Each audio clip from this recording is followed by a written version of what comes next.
Isu kebocoran putusan Mahkamah Konstitusi soal pemilu yang akan digelar secara tertutup menjadi polemik di tengah masyarakat. Kapolri Jenderal Listio Sigit Prabowo mengatakan terbuka kemungkinan bagi Polri untuk menyelidiki isu ini.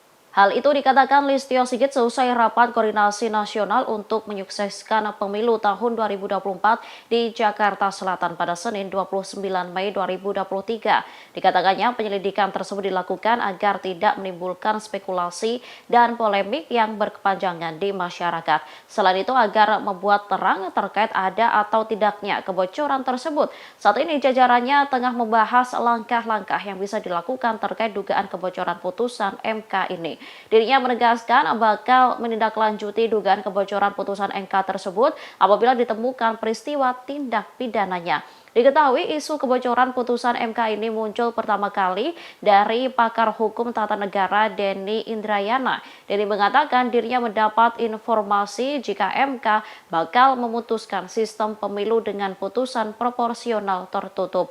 Langkah pakar hukum ini pun menimbulkan polemik karena dianggap telah membocorkan rahasia negara.